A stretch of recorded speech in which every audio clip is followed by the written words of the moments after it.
They say finders keepers, but when what you find belongs to the most dangerous man in the city, the rules change. I learned that the hard way. My name is Sophie Blake. I'm a construction worker. Not the job most people expect when they see me, but after my father died and left us drowning in medical debt, I took whatever paid the bills. Demo crew, $12 an hour, hard hat, steel-toed boots, and a sledgehammer that felt like it weighed more than I did. The Garrison estate had been abandoned for 15 years. Massive Victorian mansion on the edge of the city that everyone said was haunted. The city finally sold it to developers, and our crew got the demo job. Tear it down, make room for luxury condos, erase history for profit. I was assigned to the basement. Dark, moldy, full of rats and rotting furniture.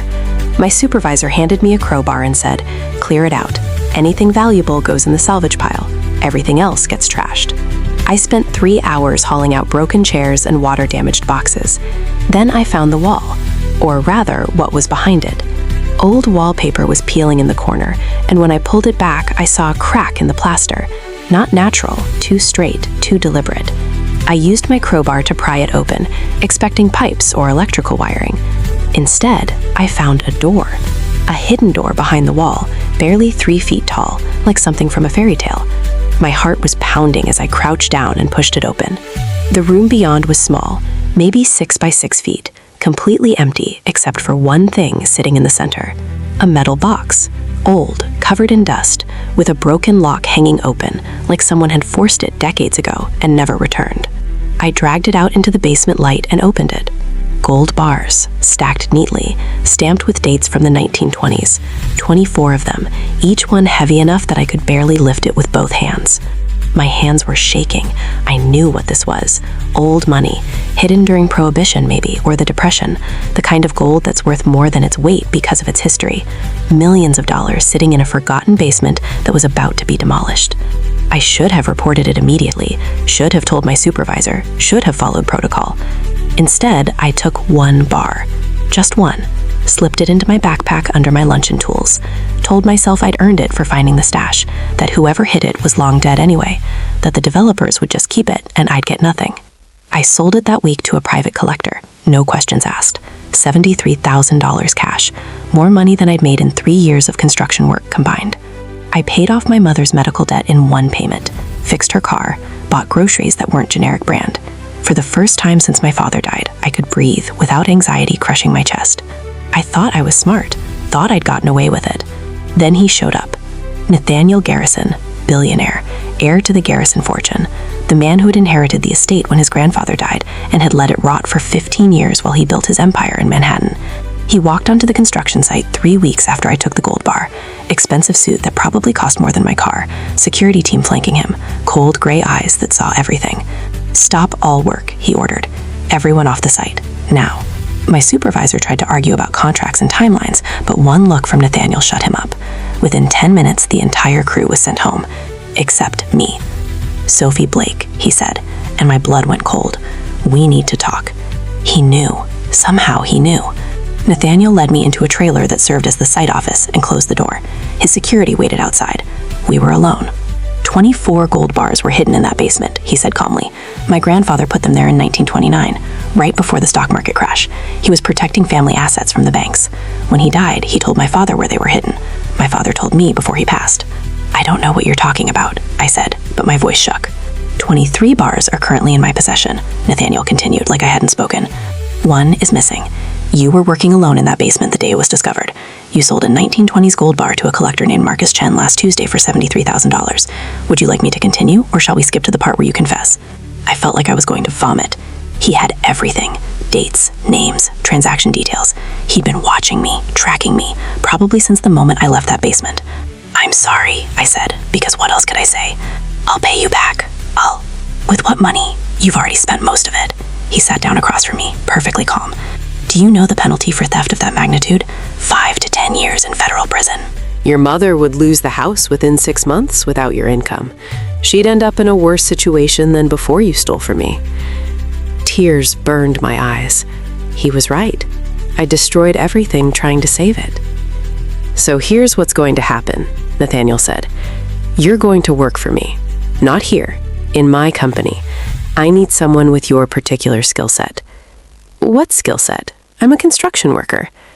You're someone desperate enough to take risks, smart enough to hide it well, and moral enough to use stolen money to help your family instead of yourself. He leaned forward. I have a problem, Sophie.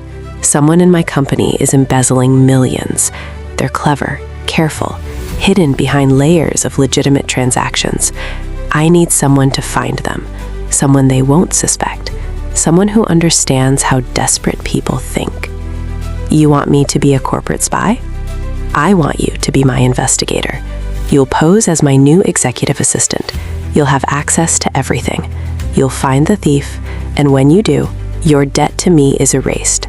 The gold bar incident disappears. Your record stays clean. And if I refuse, then I call the FBI right now, and you spend the next decade in prison thinking about that gold bar. He stood up. You have 60 seconds to decide. I thought about my mother, about her medical bills and her broken car, and the groceries I'd finally been able to buy her, about everything I'd lose if I went to prison. I'll do it, I said. Nathaniel smiled for the first time. It wasn't warm. Good. You start Monday. Wear something professional. And Sophie, don't ever try to steal from me again. Next time, I won't be merciful. That was 6 months ago. I found his embezzler. Turns out it was his CFO, moving money through shell companies for years. Nathaniel had him arrested, recovered $17 million, and promoted me to head of internal investigations, with a salary I still can't believe is real. But here's the thing nobody tells you about working for someone like Nathaniel Garrison. Once he owns you, you never really get free. He erased my crime, yes, gave me a career I never could have achieved on my own, changed my entire life with one decision in that construction trailer. But he also holds that gold bar over my head like a sword, reminds me in small ways that he knows what I am, what I did, that my entire life is built on his mercy. Last week, he called me into his office. I have another problem, he said, bigger than the last one, dangerous, the kind that gets people killed if they ask the wrong questions. And you want me to investigate it. I need someone I can trust, someone who understands that loyalty is more valuable than gold. He looked at me with those cold gray eyes. Are you loyal, Sophie?